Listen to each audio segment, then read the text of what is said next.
Sponsorem dzisiejszego odcinka jest firma Bruk. Jest to firma, która wypuściła edycję limitowaną niesamowitej wody toaletowej wprost dla dżentelmenów. Ona jest inspirowana przede wszystkim eleganckim aromatem takich suszonych liści. Posiada zapach z głęboką, taką ciepłą nutą przypominającą tytoń i wanilię. Oczywiście ten produkt nie zawiera ani tytoniu, ani nikotyny. Telefon do firmy Bruk jest 570 814 076. Jakby ktoś był zainteresowany, zachęcam, żeby wejść również na stronę internetową brokshop.pl. No i tam w zakładce upominki wiele ciekawych rzeczy znajdziecie. Jakbym krótko miał opisać te perfumy, bo ich używam i je zawsze reklamuję i promuję, no to wiecie, jak stara biblioteka, jak taki skórzany fotel, jak ciepło wieczoru przy kominku, tak wyglądają te perfumy. Mają nutkę suszonego liścia tytoniu i wanilii, która otula takim spokojem, przywołując czasy, kiedy elegancja była po prostu sztuką. Są to perfumy albo woda toaletowa, bym powiedział inaczej, dla prawdziwych dżentelmenów, dla mężczyzn, którzy pamiętają, że styl to coś więcej niż tylko ubiór. Jeżeli miałbym w jednym zdaniu podsumować te perfumy, żeby pokazać, czym one są albo jakie one są, to powiem bardzo prosto. Bruk, zapach, który zostaje, gdy milkną słowa. Witamy serdecznie po raz kolejny w naszym cyklu Co tam panie w polityce. Witam Ciebie, Sławku, witamy wszystkich. Witam Cię, Arturze, witam tutaj widzów wszystkich, miło mi. Miło mi jest, że to już jest 10. nasze spotkanie, proszę Ciebie.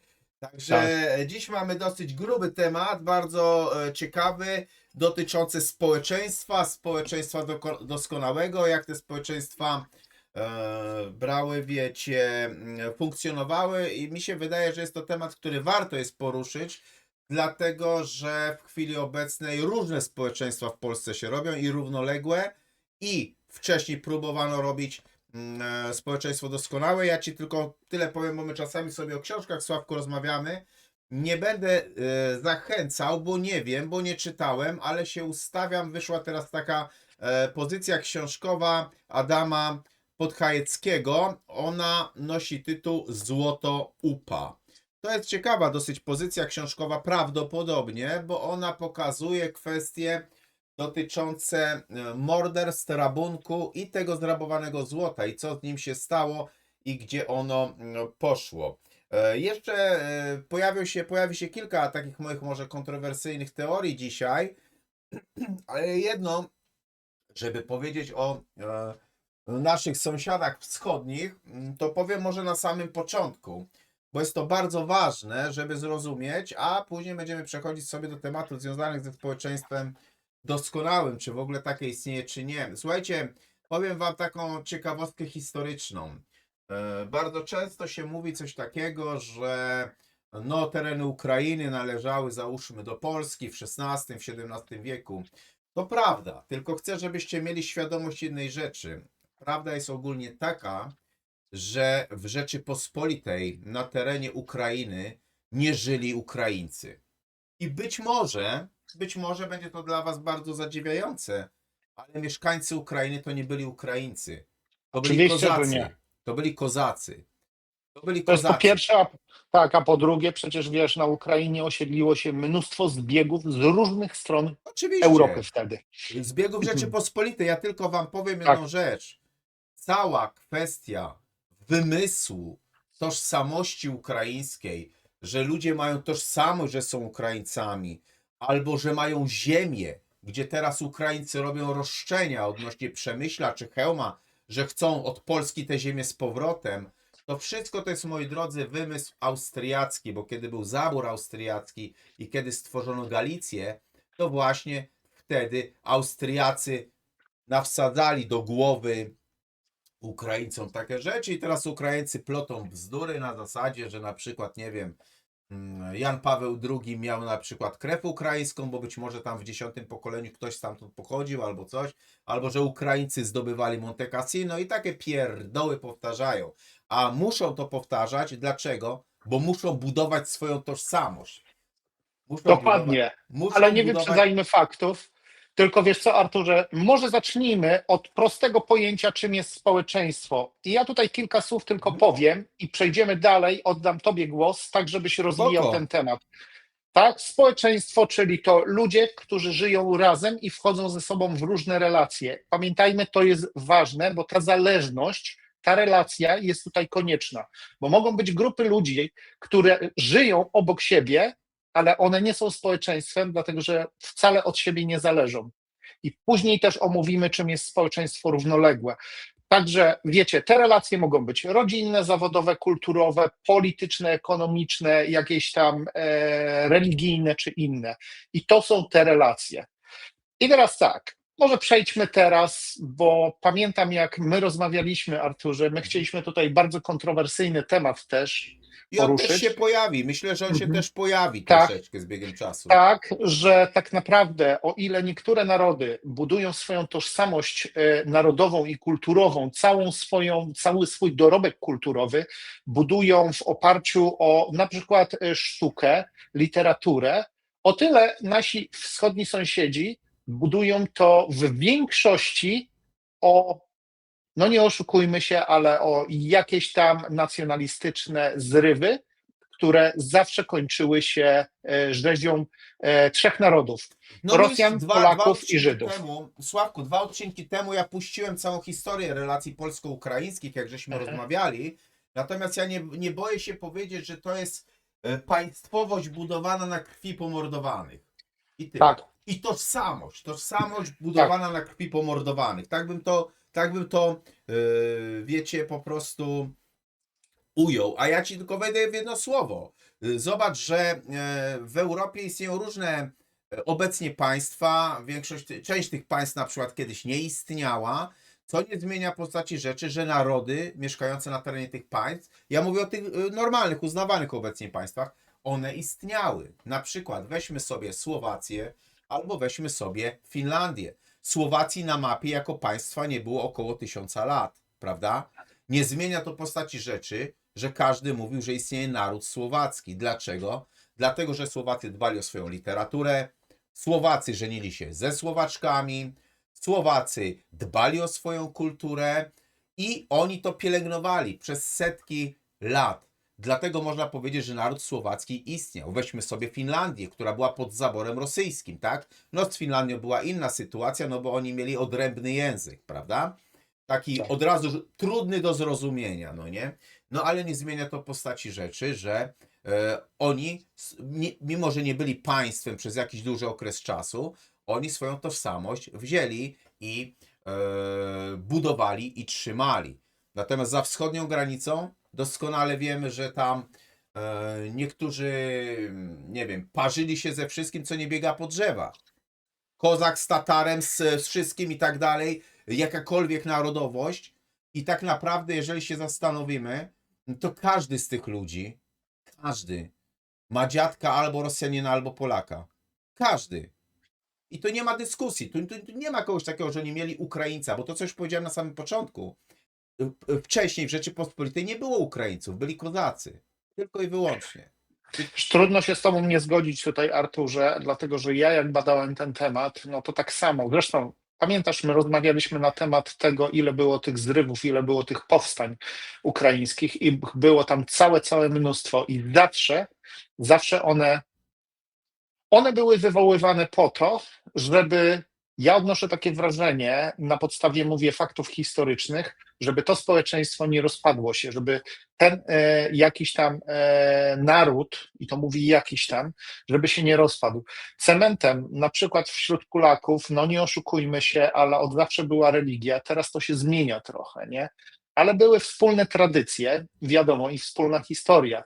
Jeśli chodzi o naród ukraiński, no to niestety, ale tym cementem, tym klejem takim, no to jak zaczniemy badać, no to niestety, ale to są właśnie te zrywy powstańcze, no, które się kończyły tragicznie. Albo dla jednej, albo dla drugiej strony, albo dla jeszcze wszystkich. przerwę i wejdę w słowo brutalnie. Słuchaj, historia Polski jest bardzo bogata, Sławku. I ja jako Polak z dziada pradziada, ja bym oczywiście bardzo dobrze zrozumiał, że istniała wojna.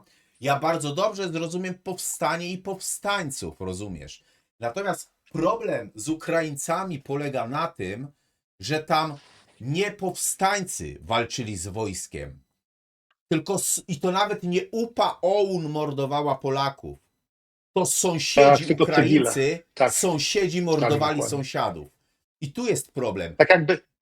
Tak jakby dano im przyzwolenie na to, że hulaj dusza piekła nie ma, nie? Że oni mogą sobie robić co chcą, nie ma żadnych konsekwencji.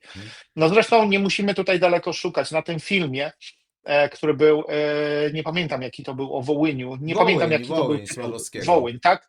I pamiętam, czytałem taki artykuł i jedna kobieta, która po 20 latach wróciła tam, widziała się z tymi sąsiadami, którzy mordowali jej rodzinę, wymordowali jej rodzinę i oni powiedzieli do niej coś takiego: my wam wybaczyliśmy i wy nam też wybaczcie.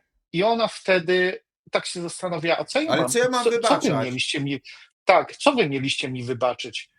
Nie, ona to miała do wybaczania dużo, ale co wy mieliście mi I wybaczyć? co ja mam wybaczyć że- to, że nie... Słuchaj, co ja mam wybaczyć to, że Tak. nie zdążyliście mnie zamordować? No co mam ci wybaczyć? Tak, ale wiesz, to jeszcze chodzi o to, że co, wy mi wybaczcie, tak, że co, że ja żyłam sobie, wy mi wybaczyliście, że ja żyłam sobie tam spokojnie, tak, i po prostu wiesz, i płaciła podatki, i dobrze z sąsiadami żyła, no bo tacy Polacy byli, no wiadomo, że zdarzały się tam jakieś konflikty, na pewno, bo nie ma możliwości, żeby się nie zdarzały, no ale wiesz, no to konflikty mogły się, wiesz, zakończyć jakimś mordobiciem, a nie na pewno takim, żeby wziąć siekierę i kogoś, wiadomo, nie, no, To zlikwidować, znaczy nie? jeszcze ci powiem Tak. inaczej. Gdyby jeszcze była sytuacja, że zastrzelili, to jeszcze małe piwo.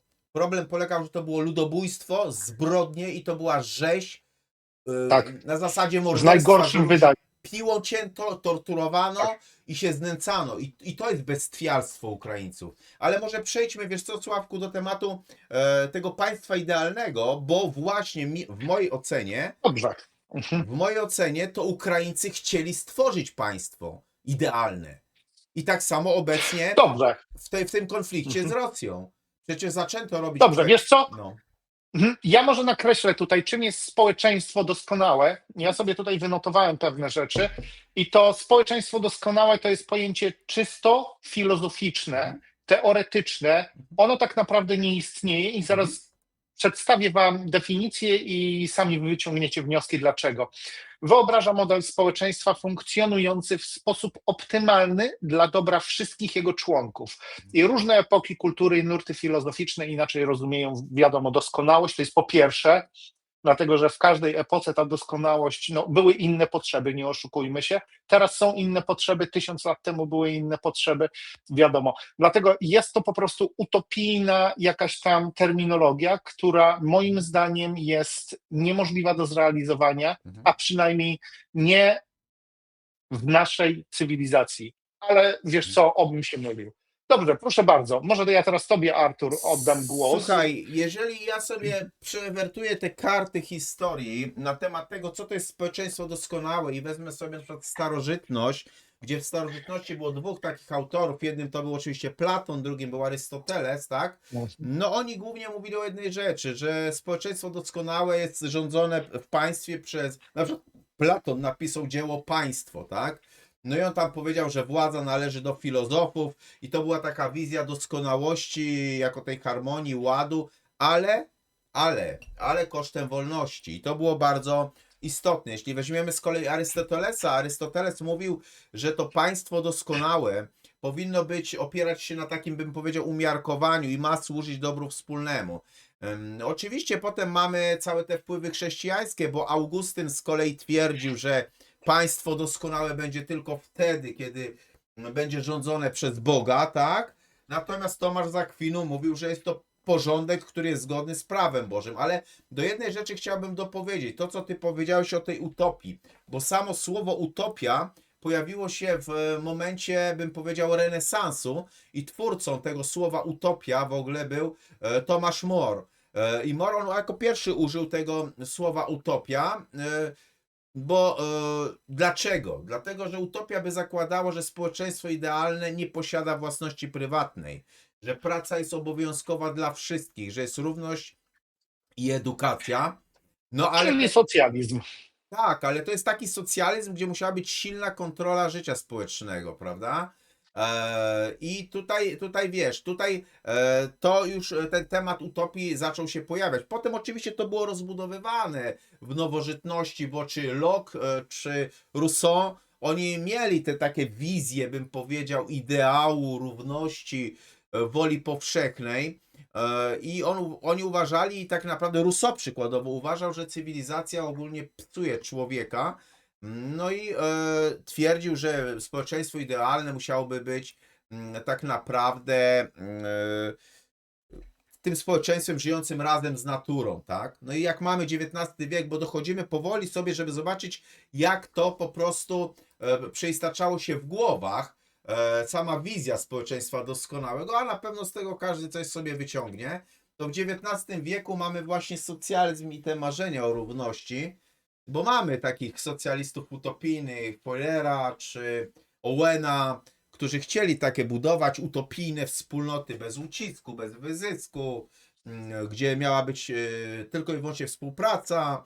Potem jeszcze do tego dołączył się Marx. I równość, tak? I przede wszystkim równość, czyli to jest coś, co lewica teraz Tak. promuje, tak? Tak, i do tego jeszcze dorzucimy Marksa, tak, który twierdził, Tak. że społeczeństwo powinno nie posiadać klas, tak, a on twierdził, że historia to jest walka klas, tak, i tak naprawdę on miał jedną z najbardziej chyba kontrowersyjnych wizji. Marks zresztą potem, nie bądźmy, wiesz, Rosja przejęła te idee, a w ZSRR również była przecież Ukraina, więc oni jakoś tam to tworzyli, tak? Więc wiecie, dzisiaj mówi się po prostu, i to jest prawda, że nie ma jakiegoś takiego modelu doskonałego społeczeństwa, tak? I że ważna jest różnorodność, bo tak naprawdę, jeżeli jest różnorodność, to jest motywacja, bo jeżeli będzie jedność, szczerze mówiąc, to w efekcie końcowym przy tej jedności nie będzie rozwoju. Nie będzie rozwoju. Dokładnie tak. Zero rozwoju, zero ewolucji, dlatego że wszyscy są równi. Czy się stoi, czy się leży, tyle i tyle się należy i nikt się nie stara po to, żeby się rozwijać, nikt się nie stara po to, żeby nabyć jakieś nowe zdolności, umiejętności i żeby po prostu dążyć też do osobistego rozwoju. Nie oszukujmy się, ale społeczeństwo składa się z jednostek takich jak ty, ja i miliardy innych ludzi. Tak naprawdę te miliardy innych ludzi, jeżeli się rozwijają, to automatycznie wyznaczają, czy w to wierzą, czy nie, jakieś nowe trendy, nowe granice, nowe cele i na pewno znajdą się osoby, które też podążą tą ścieżką. Ja nie mówię, że wszyscy oczywiście, i w ten sposób dochodzi do rywalizacji, dochodzi do konkurencji. I tak jak wiemy na przykład z biznesu, w biznesie, to znaczy w biznesie go doskonałym, bo wiemy, że istnieją tam zmowy i jakieś tam milczenia, zmowy cenowe, ale teoretycznie w prawdziwym biznesie, jeżeli dochodzi do konkurencji, to wtedy mamy do czynienia z produktem, który jest wyprodukowany tanio, szybko, przy użyciu najmniejszej ilości energii i roboczogodzin i dzięki temu ten produkt jest konkurencyjny na rynku na przykład. Wiemy, co teraz Chiny robią, wiadomo, mają darmową praktycznie robotników mają darmowych, dlatego ich produkty są takie tanie. To jest rywalizacja. Nie zawsze jest ona uczciwa, ale jednak rywalizacja pobudza rozwój, tak jak powiedziałeś, i ja się też z Tobą całkowicie tutaj zgadzam. No dobrze, Arturze, może przejdziemy teraz do społeczeństwa równoległego, czy jeszcze No będziesz jasne. chciał coś? Powiedz Dobrze. teraz o społeczeństwie równoległym, a ja potem powiem Ci o pewnym eksperymencie, który ja sobie w międzyczasie zrobiłem. Dobrze. Nie? Wiecie co, o społeczeństwie równoległym ja tutaj tylko nakreślę takie ramy tego i będziemy mogli rozwinąć dyskusję. Społeczeństwo równoległe jest to grupa społeczna, grupy społeczne funkcjonujące wewnątrz większego społeczeństwa, które utrzymują ograniczony poziom integracji z jego strukturami oraz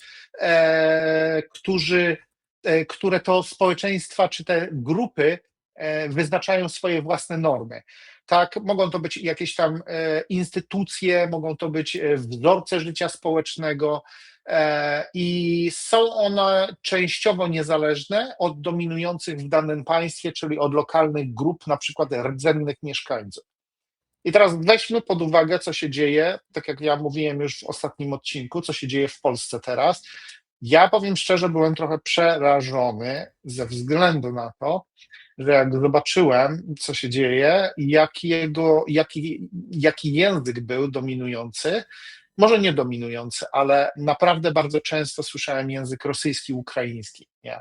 Mhm. No i to mnie przeraziło, ponieważ mieszkam tu, gdzie mieszkam w Anglii, wiem, co się dzieje tutaj, na pewno w Londynie, co się dzieje, bo dochodzą do mnie słuchy, że są tam obszary, to się nazywa zone no-go, czyli Mhm. strefy no-go, gdzie biali ludzie i o innym wyznaniu niż muzułmanie nie mogą tam wejść, a jeżeli wejdą tam, to muszą całkowicie dostosować się do zasad, które narzuciła tamta społeczność. To są społeczeństwa równoległe i takie jest ryzyko, że coraz więcej takich autonomii i takich enklaw będzie powstawało, no i niestety będzie można się bardzo nieładnie na tym przejechać. I jak myślisz, w Polsce coś takiego jest możliwe? Ja Czy coś myślę, ja takiego myślę, się że coś tworzy? takiego jest możliwe i do tego ono jest za zgodą Polaków, bo przecież to rząd PiSu Mhm. wywiesza ukraińskie flagi w Sejmie, wywieszał na urzędach i w tej chwili Polacy mają się kłócić z prezydentem albo z burmistrzem o to, żeby z urzędu miasta została ściągnięta ukraińska flaga. No chyba jest coś nie halo, tak? Zwłaszcza poza tym jest jedno podstawowe pytanie od strony prawnej. Na jakiej podstawie flaga ukraińska wisi na polskim urzędzie? Bo to, że wiszą flagi polskie, to jest uwarunkowane polskim prawodawstwem. Natomiast jest prawodawstwo, które mówi, że oczywiście wywiesza się pewne flagi innych państw w przypadku wizyty głowy danego państwa albo na przykład z okazji jakiegoś dnia, ale nie, że to codziennie wisi nad urzędem miasta ukraińska flaga. I tu nie ma dyskusji, że to jest. Ja wywieszam, bo ja jestem solidarny. To flagi nie wywiesza się przez solidarność, tylko są przepisy, nie? Dokładnie, ja ci przerwę tutaj, bo jest jeszcze bardzo ważna rzecz, która mnie uderzyła i to od wielu lat już śledzę to. I powiem ci, że wiemy, co jest stolicą Izraela, tak? Mhm. Tel Awiw, Mhm. tak? Otóż wyobraźcie to sobie, że jakieś 4, które teraz szósty, 4-5 lat temu, pierwsze państwo, które uznało za stolicę Izraela i Jerozolimę, były to Stany Zjednoczone Ameryki Północnej. Mhm. Zwróć teraz uwagę, Arturze, na artykuły, które są napisane, a teraz mnóstwo tych artykułów jest i pisze się w ten sposób. Rząd ze stolicą w Jerozolimie postanowił to. Rząd ze stolicą w Jerozolimie to są w języku polskim pisane. Także zwróćmy uwagę, w jaki sposób przemyca nam się na przykład treści, które zmieniają naszą percepcję, a jak wiemy, kłamstwo wypowiedziane 100 razy staje się prawdą, Mhm. lub co gorsza, za kulisami miało miejsce jakieś głosowanie albo jakaś zmiana prawa i dzięki temu ta stolica z Tel Awiwu przeniosła się do Jerozolimy, a my nawet o tym nie wiemy, Nie, a w nie, bo momencie. Izrael, wiesz, Izrael jest jeszcze takim dziwnym państwem. Czekaj, Mhm. czekaj, Arturze, bo ja dążę do tego, że może doszło do czegoś takiego, że to prawo zostało zmienione za naszymi plecami, my o tym nie wiemy, a wtedy, kiedy już się nam to oznajmi, będzie za późno na jakiekolwiek protesty. Ja boję się, że w Polsce może dojść do czegoś takiego samego. Powiem ci szczerze, że naprawdę obawiam się tego, że za naszymi plecami zmieni się prawo, przeinaczy się je w jakiś sposób i później się okaże, że no tak, no przecież my jesteśmy, wiesz, znowu się okaże, No że jest ale to jakaś przecież rzecz słuchaj, obojga narodów. Sławku, Ha. mechanizm jest ten sam. Przypomnij sobie, jak były szpryce i wciskano ci do głowy jeszcze Mhm. tylko 2 tygodnie, jeszcze tylko tydzień, wytrzymaj. A chodziło o to, żeby zbić kompletnie twoją czujność i żebyś ty się do tego przyzwyczaił. I masz Tak. to samo. My wprowadzimy tylko dla Ukraińców, teraz w tej chwili, załóżmy, oni za chwilkę wrócą do siebie, bo to są goście. Nie. Wojna się przeciąga i za chwilę będziesz mówił, no o co ci chodzi, to już trwa 4 lata, przecież ten Ukrainiec liceum skończył, on teraz idzie na studia, no przecież go chyba nie wywalisz, no przecież i będziesz, Tak. to jest ten sam mechanizm. Natomiast jeśli chodzi o stolicę, to ja dam tylko jedno uzupełnienie, po prostu. W każdym państwie istnieje stolica de jure i stolica de facto. Stolica de jure to jest ta stolica, która została zapisana w Konstytucji, stolica de facto, no czyli taka, gdzie faktycznie jest. Jeśli chodzi o Polskę, stolicą de jure i de facto jest Warszawa, automatycznie. Jeśli chodzi o Izrael, stolicą de jure jest Tel Awiw, stolicą de facto jest Jerozolima, dlatego że cały rząd siedzi w Jerozolimie. Na całym świecie... Czekaj, ale ten cały rząd siedzi w Jerozolimie od niedawna, dlatego że on, przecież Kneset cały mieści się w Tel Awiwie, No nie? zgadzam się, zgadzam się. No, Natomiast także wiesz, także to jest robione dopiero, to jest dopiero robione, to jest wykonywane. to jest tworzone, to jest dopiero tworzone. Tak. Jako ciekawostkę wam powiem, że na świecie istnieje jedno państwo, które w ogóle nie posiada stolicy. I nawet byście nie zgadli, które. Tym miastem, tym państwem jest Szwajcaria. Oficjalnie de facto mówimy, że stolica Szwajcarii jest w Bernie. Natomiast konstytucja mówi, że to państwo nie będzie miało żadnej stolicy. Natomiast rząd siedzi w Bernie. No a RPA na przykład ma 3 stolice. No to jest inna sprawa. Naprawdę. Oczywiście, dlatego Nawet nie że wiedziałem. prezydent siedzi w Johannesburg, w Pretorii, parlament siedzi w Kapsztad, a Bloemfontein jest sądowniczą, więc ma trzy stolice i 11 języków urzędowych. To jest na tyle ciekawe państwo. Nic dziwnego, że im się trudno porozumieć, co? No, to jest, wiesz, to jest też, no, a najlepiej jest stworzony hymn, bo ten hymn jest stworzony, ja mówiłem, w jakim języku są śpiewane, każde 2 strofy są w innym języku, tak? Więc po prostu, tak żeby nikt nie był poszkodowany, tak jak franki szwajcarskie mają na banknotach w 4 językach, prawda? Zapis, czy idziesz do kina i widzisz subtitles w innych językach, no to jest ten. Ale słuchajcie, czy mogę wejść teraz w słowo, czy jeszcze coś chciałeś dodać? Nie, Arturze, ja już tylko nakreśliłem, Mhm. czym jest społeczeństwo równoległe, jakie są blaski i cienie Znaczy tego ja- i teraz ja- możemy rozwinąć temat. Ja powiem Ci szczerze, z tymi Twoimi obawami się zgadzam. Nie chodzi mi o to, żeby, wiesz, stolicę z Warszawy do Krakowa czy do Poznania przenieśli, bo nie o to chodzi, ale prawo będzie zmienione i oni robią to za naszymi plecami. Robią ten sam mechanizm, Tak. który był w przypadku pseudopandemii. Słuchajcie, ja wziąłem sobie, porównałem 2 takie ustroje, które chciały w jakimś tam stopniu wprowadzić społeczeństwo doskonałe. Jednym był faszyzm, a drugim był banderyzm.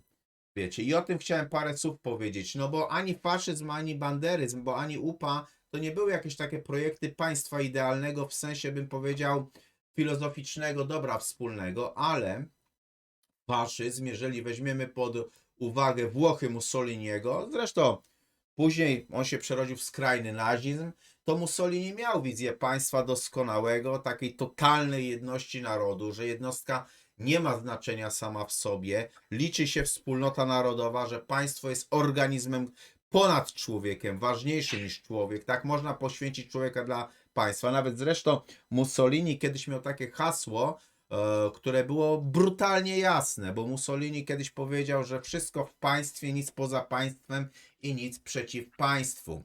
To było taka wizja społeczeństwa jako armii. No oczywiście faszyzm próbował stworzyć ten idealny porządek przez jedną partię, przez kult wodza, przez propagandę, przez kontrolę mediów, edukację, eliminację opozycji. O to chodziło w całym faszyzmie.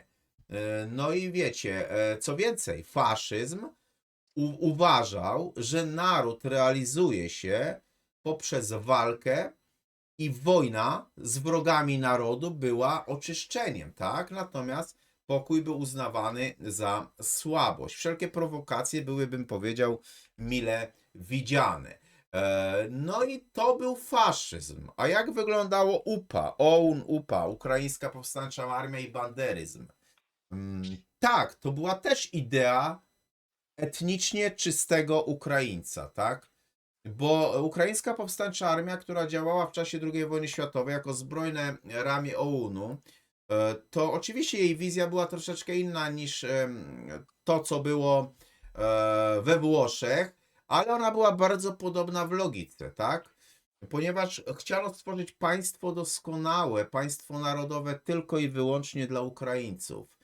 No i OUN, UPA dążyła do państwa, które miało być jednolite etnicznie, miało być oparte na I radykalnym... przypomnijmy tutaj, Arturze, Mhm. to o czym mówiliśmy przed chwilą, jeżeli komuś to umknęło, co jest niewykonalne ze względu na to, że Ukraina jest mieszanką różnych narodów, Polaków, Rosjan, Żydów, Tatarów, Kozaków, Wszystkiego, różnych co się grup rusza i nie etnicznych. biega po drzewach, no. Tak, dokładnie. Tak to po prostu jest i to było niewykonalne, czyli trzeba by zrobić czystki, co też później zobaczycie, że te czystki były robione, bo to oznaczało, że te mniejszości, czyli na przykład Polacy na Wołyniu czy w Galicji, były traktowane jako przeszkoda, tak? No więc ta armia, nazwijmy to, uznawała terror i czystki za dopuszczalne takie środki polityczne. Oczywiście to doprowadziło w 1943 roku do masowych mordów ludności polskiej na Wołyniu i do czystek etnicznych w Galicji Wschodniej. To nie był, bym powiedział, projekt idealnego społeczeństwa, tylko była brutalna wizja państwa poprzez eliminację innych. Ja wam tylko tyle powiem, to co na samym początku kiedyś mówiłem, że to nie Moskwa puściła pierwsze czołgi na Donbas, tylko Kijów puścił pierwsze wojska na Donbas. Dlaczego? Dlatego, że w Donbasie zaczęto mówić po rosyjsku i w Odessie po rosyjsku, a zaczęto mówić, że nikt nie ma prawa na terenie Ukrainy mówić po rosyjsku. I od tego się wszystko zaczęło. Prawdą jest Ponownie, Mhm. ponownie, co jest paradoksem, bo na przykład moja żona ma koleżankę, Ukrainkę, która w ogóle po ukraińsku nie mówi, tylko mówi po rosyjsku. Czyli teoretycznie ona, zgodnie z tymi wytycznymi, ona nie miałaby szans, żeby wrócić na Ukrainę, albo musiałaby się uczyć po prostu języka ukraińskiego. Tak, Prawda? tak. A zobaczcie, chcę wam pokazać paradoks rządu PiSu, który zrobił kompletnie. O, zresztą rząd PiSu robił zawsze coś innego, tak? Bo jeżeli na przykład, wiecie, no, jest zagrożenie wojny, to oni się rozbrajają. Jeżeli jest, załóżmy, zagrożenie pandemią, to zamykają szpitale. Jeżeli jest coś, wszystko całkowicie w innym kierunku robili, tak? I teraz zwróćcie uwagę, jeżeli wojna zaczęła się w Donbasie, gdzie większość stanowiło społeczeństwo rosyjskojęzyczne i Rosjanie mieszkający na terenie Ukrainy, no to my przyjmujemy uchodźców. Czyli kogo my przyjmujemy? No powinniśmy przyjąć tych Rosjan z Donbasu, tak? A oni przyjmują Ukraińców z Lwowa, tak? Bo już nawet nie Polaków. Jakby Polaków przyjmowali, to na przecież Duda był dumny z tego, że oni nawet nie sprawdzali kompletnie narodowości, tylko wszystkich jak lecieli wpuszczali bez niczego. Nie, wiesz, co mnie zastanawia w takiej masowej emigracji, komu zależy na tym, żeby przemieścić takie masy ludzi na tereny Europy Zachodniej, dlatego że wiadomo, Polska jeszcze wtedy, granice Polski były pootwierane i z Niemcami, i z innymi państwami. Teraz to się po prostu zmieniło z oczywistych względów.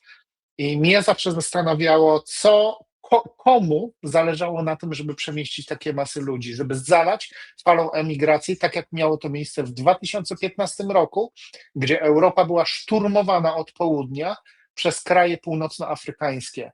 Ja ci Wiemy, już co się wtedy odpowiem. działo w Grecji, we Włoszech, prawda? Ja ci już odpowiem.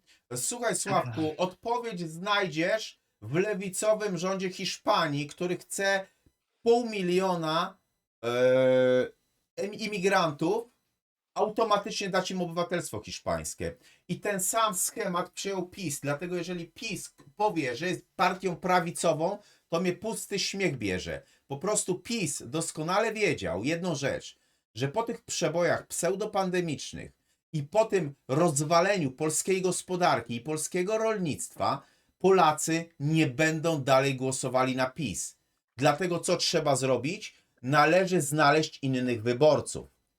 Dlatego jeżeli znajdziesz innych wyborców, to wpuścisz Ukraińców, dasz im forsę, pieniądze za darmo, za nic, a następnie dasz im obywatelstwo, tak? I będziesz miał potencjalnych wyborców. Tylko nie bierze się pod uwagę tego, że Ukraińcy będą dążyli i prawdopodobnie przeforsują coś takiego, że stworzą swoją partię i będą budowali ją i będą głosowali tylko i wyłącznie Ale na to jest, siebie. wiesz, to jest jeszcze, powiem ci tak, to jest jeszcze daleki projekt, bo na razie oni nie muszą Mhm. tworzyć. Słuchaj, powiem ci bardzo prozaicznie, jeżeli diabeł miałby wejść do burdelu albo do kościoła, to co by wybrał? Kościół, bo w burdelu ma swoich ludzi. Po co on ma tam iść, jak tam bez niego robią to? I po co Ukraińcy mają tworzyć swoją partię, skoro PiS i Platforma robią to za nich i realizują ich politykę? Na razie to nie jest zagrożenie. To Powiem dopiero... ci dlaczego. Wiesz co, powiem ci dlaczego. Dlatego, że jeżeli przejmą taką partię, to ta partia jest już ustabilizowana i ma umocowanie i prawne, i umocowanie społeczne, i po prostu za kulisami się ją przejmuje po to, żeby rządzić. Tak, To tak, jest na ale przykład dlatego jeden masz z, tam któregoś ministra wiesz, Ukraińca, bo z Platforma warunków. zrobiła. Ale dobrze, tylko chcę na zakończenie powiedzieć Ci jedną rzecz, bo chodzi o to, co te dwa kierunki i we Włoszech, i w Niemczech, i na Ukrainie w sumie łączyło. Wiecie co?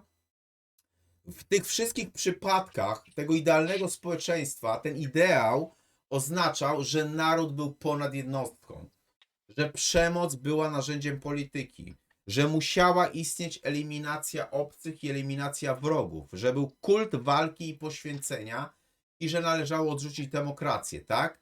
I to łączyło te rzeczy. I teraz, jeżeli się dalej zaczniemy zastanawiać nad tym, moi drodzy, i zaczniemy sobie bardzo dokładnie szukać i grzebać w historii na temat tragedii wołyńskiej, o której też chciałbym parę słów powiedzieć, bo to jest prawda. Ukraińcy bardzo często zasłaniają się akcją Wisła, tak? Tylko Ukraińcy zapominają o tym, że akcja Wisła była po wojnie. Tak. Akcja Wisła polegała na tym, że należało przesiedlić Ukraińców. Nikt tam nie mordował bestialsko Ukraińców, tylko ich przesiedlono. A poza tym, pamiętajmy o tym, że wojna się skończyła, a po wojnie bojówki UPA na Podkarpaciu dalej mordowały Polaków, pomimo że wojna się zakończyła. Tak było. Więc to, Tak. że wojsko polskie likwidowało bandy UPA i tam akurat Świerczewski zginął między innymi przez to, no to był fakt. Eliminowano po prostu Zagrożenie dla państwa, zagrożenie dla obywateli, państwa. oczywiście. I tyle. Ale wiecie co, jeżeli sobie tak popatrzymy, więc gdyby nie było Wołynia, najprawdopodobniej nie byłoby, Nie byłoby i akcji akcji Wisła, Wisła. tak? Oczywiście. Natomiast wiecie co, jeżeli sobie popatrzymy na te szacunki, takie naprawdę konkretne, jeśli chodzi o te zbrodnie OUN, UPA w latach 43-45 i to wszystko, co się określa mianem rzezi wołyńskiej albo masakry Polaków na Wołyniu i w Galicji Wschodniej, no to szacunki i zachodnich, i polskich historyków mówią, że około 40 do 60 tysięcy Polaków zginęło na samym Wołyniu w latach 43-44. Dalsze 20-30 tysięcy zginęło w Galicji Wschodniej. To są tereny dzisiejszej zachodniej Ukrainy. I ostatecznie mówi się około 100 tysięcy zabitych Polaków w całym regionie Wołynia, Galicji Wschodniej, czy tam gdzieś w okolicach Chełma. No to są, bym powiedział, najmniejsze straty. I to jest najniższa granica. Są inne źródła, które mówią, że nawet liczba mordów dochodziła do 300 tysięcy. Tak? No najbardziej znane, wiecie co, to jest kwestia w powiecie w Sarnach, Parośla, która wioska została zrównana z ziemią w 1943 roku. Czy weźmy sobie Janową Dolinę, gdzie 600 Polaków wymordowano w sposób podstępny i bestialski, bo te rzeczy zrobiono w niedzielę, że chłopów wezwano na zebranie i wtedy było wiadomo, że na wioskach zostaną tylko kobiety i dzieci. Chłopów chodzi o mężczyzn, prawda? I w ten sposób zrobiono, dlatego to, co ja zawsze powtarzam, jeżeli będą was straszyć wojną, jeżeli będą mówić, że macie opuszczać wasze domostwa, to bardzo uważajcie i patrzcie przez palce, bo ci, co opuścili Lwów, to po wojnie już do niego nie mogli wrócić. To już nie mogli do Dokładnie. niego wrócić. Czytałem tą historię i powiem szczerze, że jest ona przerażająca, budzi we mnie emocje ogromne, szczególnie teraz, ze względu na to, co się dzieje za wschodnią granicą. Nie chcę tutaj mówić o karmie, nie chcę tutaj mówić o jakichś innych tam Znaczy, łańcuchu wiesz, ja o przyczynowo-skutkowym. karmie, Sławku, nie mówię, ale uważam osobiście, że nie ma co się przejmować nad narodem, który za bohaterów wziął morderców Polaków. I tu Tak, nie ma, wiesz, głupiego gadania, że to jest, którzy na ludobójstwie budują że swoją ktoś tożsamość tam. narodową, nie? Tu nie ma co mówić, że ktoś po prostu popiera Rosjan albo nie popiera. Absolutnie. Przecież Putin nie ma nic do tego, że ulice Lwowa są nazywane Szuchewicza imieniem czy Bandery, że są stawiane pomniki Bandery. Ja ci powiem jedną rzecz. Na przykład w sierpniu 2025 roku było na stadionie w Warszawie była ta znana sytuacja, że jeden Ukrainiec Pamiętam. wyjął banderowską flagę czarno-czerwoną i pokazał, tak? I niby mieli go tam wziąć, on tam niby zniknął z Polski i tak dalej. Wiesz co? Powiem ci uczciwie moje zdanie. Problem nie polega na tym, że ten głupek wyjął banderowską flagę i nią machał. To nie był żaden problem. Wiesz, jaki był prawdziwy problem? Prawdziwy problem był taki, że tam był cały stadion Ukraińców i im to nie przeszkadzało. Tak. To był Dlatego, że problem. dokładnie. To był problem. Nie to, że był jeden głupi, tylko żadnemu z tych ludzi ta flaga nie przeszkadzała. Jeżeli pójdziecie teraz albo zobaczycie zdjęcia cmentarzy i robicie tam, że tam bohaterowie Ukrainy w walce z Rosją są i macie flagi ukraińskie i banderowskie, tym ludziom te flagi nie przeszkadzają kompletnie. I to jest tragedia. To jest ogólnie To jest tragedia. tragedia, bo im wyprano mózgi w taki sposób, że oni po prostu wierzą głęboko w to, że to była walka narodowo-wyzwoleńcza. I tak ona jest przedstawiana. Ja mówię, to co Ukraińcy twierdzą, którzy są tutaj, ich nauczono, że oni po prostu bronili się przed Polakami. Tylko nie biorą pod uwagę tego, że po prostu to nie my byliśmy stroną atakującą, my byliśmy po prostu sąsiadami, którzy żyli Ale sobie to, od dawien dawna wiesz, tam. ja ci powiem inaczej, to nawet nie można powiedzieć, bo do tego jeszcze sobie za chwilkę przejdziemy, że oni bronili się przed Polakami. Oni tak samo mordowali Polaków, Czechów, Żydów, Rosjan, Rosjan. NKWD-stów i nawet Ukraińców, którzy pomagali, bo ich traktowali jako zdrajcy narodu. Także to nie ma nic wspólnego, że oni przed kimkolwiek się bronili. To była po prostu rzeź ideologiczna. Artur, my to wiemy, ale im się mówi, że oni po prostu bronili swojego narodu i to jest to, do czego ja zmierzam. Mhm. Wiesz co, możemy mówić na ten temat jeszcze długie minuty albo nawet kwadransy godziny. Ja tylko powiem, bo nie chcę tego przedłużać, bo przejdziemy do następnego punktu, ale chcę tylko powiedzieć, że na terenie Wołynia i Galicji jest około 1642 wiosek, 1642 dwie wioski zostały zrównane z ziemią na samym Wołyniu. Może nie tyle wioski, ile miejsca, gdzie dokonano mordów. Także można sobie wyobrazić, jaką to skalę miało ogólnie, no nie? A tak naprawdę... W każdym zginęło kilkadziesiąt osób. Pomnóżcie to sobie i będziecie mieli liczbę, prawda? Mhm. To jest to, co się wydarzyło. Oczywiście one są porozrzucane, to nie jest w jednym miejscu, dlatego należałoby na przykład ekshumacji dokonywać w kilku miejscach. Z tym, że z tego, co ja pamiętam, ekshumacja po pierwsze to jest po to, żeby doszło do godnego pochówku, to jest po pierwsze, a po drugie, żeby zobaczyć, jak naprawdę ci ludzie zginęli i żeby nie po prostu mydlić oczu ludziom Natomiast oni tym, tego, wiesz, że oni po prostu, wiesz, zginęli w jakiejś walce, że jakiś tam Bandera ich zabił. Nie, nie, ale po prostu oni słuchaj, mieli... właśnie to chcę powiedzieć, bo problem polega, że jeśli chodzi o te zwłoki i kości, to bardzo duża większość nie ma w ogóle śladów kuli. Bo to nie, Tak, nie dokładnie. bo to morderstw nie dokonywało ani UPA, ani OUN. To Tak. rąbali i mordowali sąsiedzi. Powiem ci jeszcze więcej. Najciekawszą rzeczą jest to, że Ukraińcy doskonale wiedzą, co w tych dołach jest. Dlatego, że na przykład masa tych kości, jak przeprowadzano jeszcze za czasów tam bodajże Miller był premierem wtedy, to masa tych kości jest porżnięta piłami. Natomiast Ukraińcy powiedzieli, że zgodzą się na robienie ekshumacji pod warunkiem, że nie będą liczone ofiary dzieci. Bo oni doskonale wiedzą, co w tych dołach się znajduje. Dla mnie to... Ja powiem ci szczerze, co ja bym zrobił. W momencie, kiedy dochodzi do takiej sytuacji, ja tutaj, wiesz, nie chcę dać się ponieść emocją, ale jeżeli dochodzi do takiej sytuacji, że dochodzi do takiego ludobójstwa, nie oszukujmy się, zero pomocy dla takich ludzi, chyba że rozliczycie się z historią i to jest koniec, kropka i nie ma od tego odstępstwa. I teraz odpowiedzcie wy wszyscy widzowie sobie, jeżeli my pomagamy tym ludziom, którzy nas kiedyś mordowali, zabijali, co to o nas świadczy? Koniec, kropka. Ja nie odpowiadam na to pytanie. Po prostu odpowiedzcie sobie sami. Dobrze, przejdźmy dalej może. Arturze, wiesz co? Ja tutaj wynotowałem sobie jeszcze, bo to jest dość ważne, w jaki sposób powstają społeczeństwa, po to, żebyśmy my, Polacy, u których zawiązują się, mogą zawiązywać się te społeczności równoległe, żebyśmy nie przeoczyli tego, bo te etapy są naprawdę bardzo ważne, tak? Czyli istnienie grupy ludzi pozostających ze sobą w relacjach. To jest warunek konieczny i to jest klucz.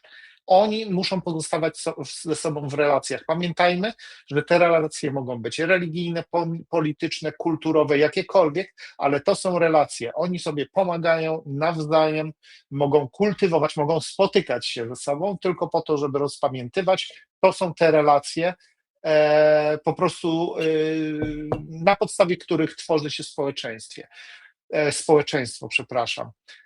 Kolejny etap to jest warunek, może nie etap, to jest komunikacja. Wiadomo, że społeczeństwo musi się ze sobą w jakiś sposób komunikować, dlatego że bez komunikacji nie istnieje jakakolwiek zależność, tak? Wspólne normy i zasady i to jest szczególnie groźne na przykład dla Polski, jeżeli w tym społeczeństwie równoległym zostaną zaakceptowane jakieś normy i zasady, które odbiegają bądź znacznie, bądź nawet nieznacznie, ale w długim terminie mogą one zaowocować na przykład jakimiś bardzo niewygodnymi rzeczami społecznymi, czy na przykład rozbieżnościami w normach społecznych lokalnej ludności. No i tutaj należy zwrócić na to uwagę. Także pamiętajmy, wspólne normy i zasady. Kultura i wartości, oczywiście jest to cement danego społeczeństwa.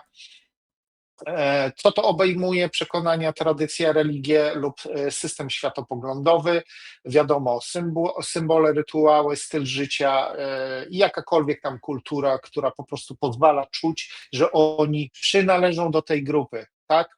Teraz tak, organizacja i instytucje. Zwróćcie uwagę, czy w tych społecznościach równoległych, które już powstają, tworzą się jakieś. Ja tutaj wam powiem, że w Londynie już zaczynają tworzyć się takie instytucje i organizacje, które po prostu zarządzają daną enklawą. I tam na przykład może być, wyznaje się prawo na przykład oparte na szariacie, a nie prawo, które jest na przykład prawem ustawodawczym i to legalnym, formalnym angielskim, tak? No i wiadomo, wspólne terytorium lub przestrzeń funkcjonowania. I teraz tak, to jest ważne, dlatego że obecnie w naszej cywilizacji wspólne terytorium nie musi zawiązywać się do rzeczywistego terytorium, tylko może to być na przykład przestrzeń cyfrowa. Pamiętajmy, że coś takiego jest jak najbardziej możliwe. Wiemy, że istnieje pewien naród wybrany, który został wygnany, tak, i który cały czas wędruje do ziemi obiecanej. Oni tak naprawdę nie mają swojego terytorium, bo nawet do dzisiaj cały Izrael to nie jest jeszcze państwo, tylko to jest stan jakiś, który w jakiś sposób został uznany, bo został, ale na pewno nie przez wszystkie narody, na pewno nie przez wszystkie narody arabskie. I z tego też względu pamiętajmy, że ta grupa, to społeczność równoległa, społeczeństwo równoległe wcale nie musi mieć tego terytorium, jednakże może dążyć do tego, żeby je sobie wydzielić. I ponownie tutaj, wiecie co, przytoczę i gorąco wam polecam książkę Porozmawiajmy z Żydami. To jest Wojciech Sumliński i dr Ewa Kurek. Poczytajcie sobie, zobaczycie, jaką bezczelnością wykazał się ten naród po I wojnie światowej. Od razu jak Ale tylko to już mówię, odzyskaliśmy zostawmy, żeby nas nie niepodległość. Tak, wywieszali, nie? tak, dokładnie. Ale gorąco wam polecam tą książkę.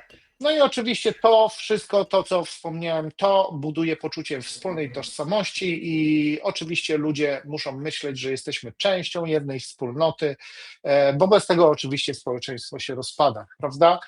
Także słuchajcie, ja powiedziałem to, wspomniałem wam o tym, to możecie sobie też zbadać. Ja wspomniałem wam o tym po to, żebyście zwracali uwagę na pewne rzeczy, takie niuansiki malutkie, które po prostu zachodzą w naszym społeczeństwie i które mogą, ja mówię niekoniecznie, ale mogą wskazywać na to, że to społeczeństwo równoległe rozrasta się, ma się dobrze, no i możemy spodziewać się, że co nastąpi później. Także pamiętajmy o tym. Chcesz skomentować, Arturze, czy Jasne, ja ci powiem, przechodzimy ja dalej? powiem No tylko już. tak, Mhm. że wiecie co, pamiętam jak tutaj wpuszczano ze wschodu te rozmaite istoty i efekt był taki, że wtedy tam bodajże minister rolnictwa, Kowalski, on był bodajże, plus jeszcze nasz Pinokio, oni brali, opowiadali rzeczy, jak to oni są bliscy nam kulturowo. Jest to bzdura. Jeżeli ktoś takie rzeczy myśli, że tak jest, to jest w wielkim błędzie. Ja polecam, żeby sobie przeczytać Cywilizację, kolejne tomy Feliksa Koniecznego. Bardzo łatwo zobaczycie, że Polacy należą do cywilizacji łacińskiej, natomiast nasi wschodni sąsiedzi należą do cywilizacji turańskiej. To jest kompletnie inna rzeczywistość, to jest kompletnie inna cywilizacja, która kieruje się kompletnie innymi wartościami i my de facto niezbyt pasujemy do siebie, tak? To jest bardzo, bardzo ciekawe. Ja polecam, żeby sobie Koniecznego przeczytać, bo będziecie wtedy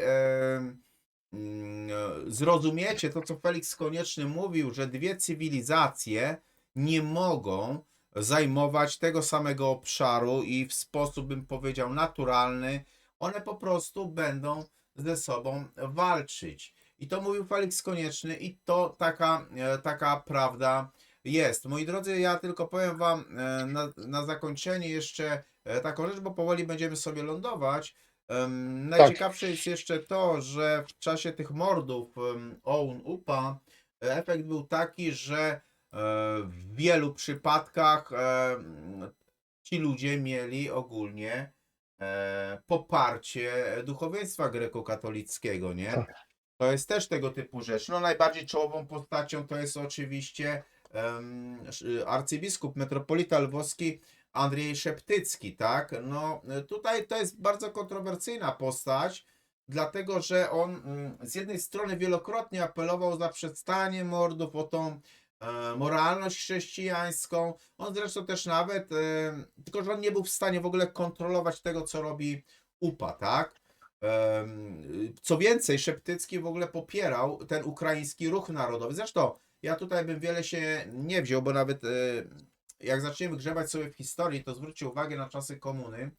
I teraz, jeżeli zaczniemy, oczywiście biskupi katolicy też byli różni. Część tam podpisywała jakieś tam lojalki z UB, a część nie. Mhm. Część była więziona. Nie zmienia to postaci rzeczy, że w przypadku kościoła grekokatolickiego wszyscy biskupi podpisali lojalki z UB za czasów komuny. Wszyscy.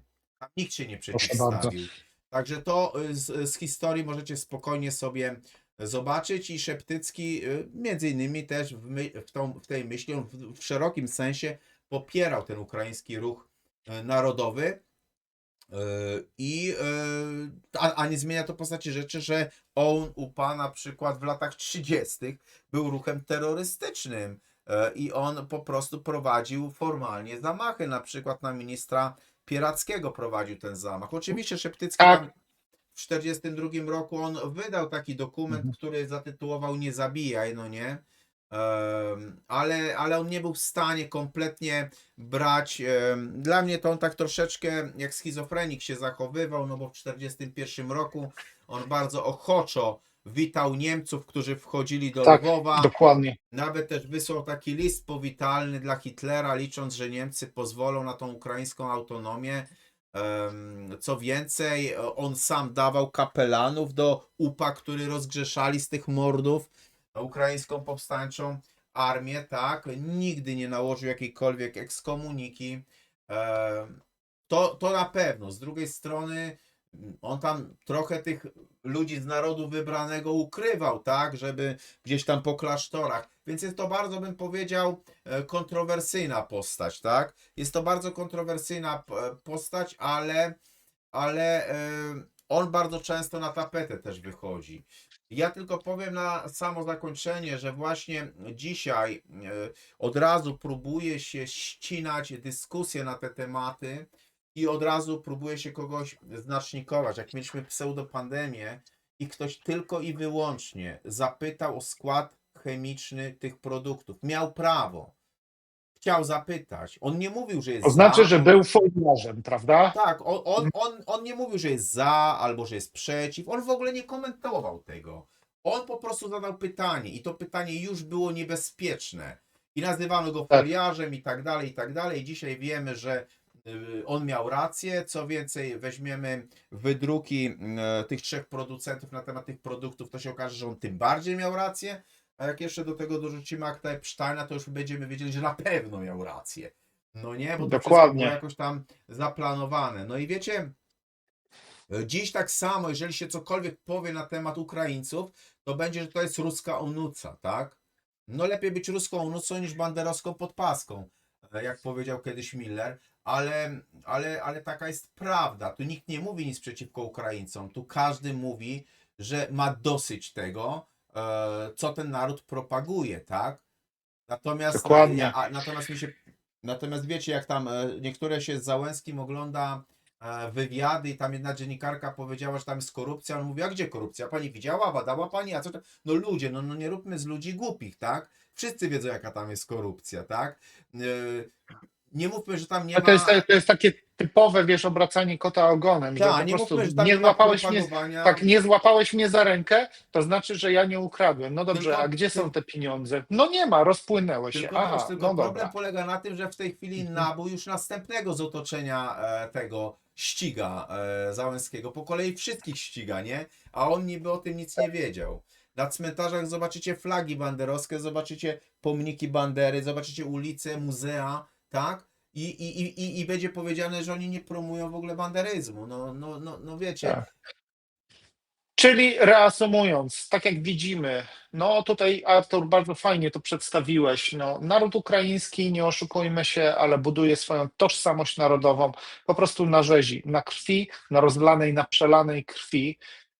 W większości Polaków, może nie wiem czy w większości, ale na pewno na przelanej krwi Polaków, która po prostu w sposób bezsensowny była wytoczona, na przykład podczas tej rzezi wołyńskiej. Ja tak jak mówię, my nie wspominamy tutaj o tych wszystkich rzeziach, które miały miejsce i odbywały się na Żydach, na Rosjanach, na Czechach, Czechach. tak jak powiedziałeś, i na innych mniejszościach narodowych, które tam od zawsze żyły. Albo może nie od zawsze, ale od bardzo, bardzo długiego czasu. Dlatego wiecie, no zastanówmy się teraz, może zastanówmy się, niech tak Znaczy będzie. ja powiem tak, Zastanówmy się, czy daję taki tak naród myślę- ma w ogóle rację bytu, czy jest to ślepa uliczka jakaś. Proszę bardzo, Artur. Ja tylko na zakończenie powiem, że my ten odcinek zostawiamy tutaj, żeby dać wam pod refleksję. To jest raz tego całego zjawiska, żebyście zobaczyli, czy ponownie tak ochoczo będziecie jeździć na granicę i zwozić tabunami tych mieszkańców, a potem będziecie na bezrobociu, kiedy oni dostaną pracę, bo państwo ich będzie dofinansowywać. No nie. Natomiast przede wszystkim chcemy, żebyście nie bali się pytać. Żebyście nie bali się pytać, Nie. nie bali się otwarcie stawiać pytań, bo to jest najważniejsze. Bo najgorszą rzeczą to jest udawanie, że czegoś nie ma i Tak. milczenie, tak? To jest niestety najgorsze Dokładnie. i tego niestety to jest takie myślenie, wiecie, starej babci, która głosuje za PiS-em, bo PiS daje im 100 zł więcej do emerytury, ale ona zapomni, że ten sam PiS, jej wnuczka czy jej syna wywalił z roboty, bo zamknął na przykład, nie wiem, 14 kopalń, załóżmy, tak? No, ona patrzy bardzo krótkowzrocznie, bo dostała 100 i będzie zawsze głosować na PiS, nie? Czy potem ktoś tam na Platformę, nie? Obojętnie. Patrzcie, zastanawiajcie się, kto co zrobił. Nie kto jakie obietnice składa, ale kto dokonał czegoś do tej pory i czy dla was jest wiarygodny. Bo Dokładnie. bo po Działanie, owocach ich a nie poznacie, gadanie. No, dokładnie. Działanie, a nie gadanie. Także pamiętajmy o tym. Słuchajcie, no My tutaj, wiesz co, chyba Artur, zakończymy tutaj w tym momencie, ze względu na to, że po prostu, wiesz, ja myślę, że nakreśliliśmy wam ramy tej całej, historyczne ramy oczywiście tych stosunków ukraińsko-polskich, polsko-ukraińskich i to jest dla nas kluczowe ze względu na to, że no nie dajmy się kopać w tyłek. Jeżeli ktoś, nie nastawiajmy drugiego policzka, jeżeli ktoś nas uderzy w jeden, dlatego że no, my stracimy w ten sposób nie tylko honor, ale stracimy również twarz. Nie mówiąc już o tym, że policzki potracimy. Patrzcie, zwróćcie uwagę, A to wam coś Mhm. powiem jako teolog. Zwróćcie uwagę, że to jest prawda, że w Piśmie Świętym Jezus mówił, jeśli ktoś cię uderzy w prawy, nadstaw mój lewy, tak? Ale kiedy Jezusa bito, on nie nadstawił drugiego policzka, tylko zapytał, dlaczego mnie bijesz, tak? no właśnie, to jest bardzo słuszna uwaga, bardzo słuszna uwaga. W każdym razie uczmy się na błędach cudzych, czasami na błędach swoich, no i zastanówmy się, w jakim kierunku to zmierza, przepraszam. Dlatego, że no, jeżeli chcemy mieć Polskę i jeżeli chcemy w tej Polsce mieszkać, to musimy o nią dbać. Ja myślę, że tym akcentem zakończymy ten odcinek. Proszę bardzo, Jasne, Arturze, jasne. jesteś tutaj Ja gospodarzem. zachęcam tylko, żeby przede wszystkim zalajkować, zasubskrybować, rozsyłać gdzie się da nasze rozmowy. Będziemy bardzo wdzięczni i czekamy na wasze komentarze. My sobie może nawet wy wrzucicie jakieś tematy, które chcielibyście, żebyśmy poruszyli w komentarzach, jeśli chodzi o tę serię, co tam panie w polityce. My postaramy się też oczywiście,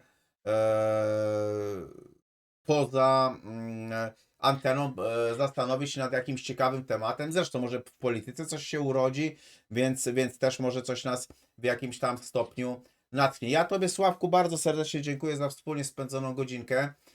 To jest taka, bym powiedział, uczta intelektualna i możemy się troszeczkę podroczyć. Nie do końca musimy mieć te same poglądy, ale zawsze dużo ciekawego Oczywiście. coś wyjdzie. Ja tylko na zakończenie powiem, że pamiętajcie, nie istnieje społeczeństwo doskonałe, a jakiekolwiek Oczywiście. państwo próbuje wcielić w życie społeczeństwo doskonałe, jak nasi sąsiedzi ze wschodu, ogólnie, za wschodniej granicy, to już takie historie myśmy przerabiali, więc nie dajcie się na to nabrać po raz kolejny. Dzięki ogromne, Sławku, raz jeszcze. Pozdrawiamy Ja wszystkich. też również, tak. Ja też również dziękuję i tobie, Arturze, i wam wszystkim. Do zobaczenia następnym razem. Pozdrawiamy, trzymajcie się.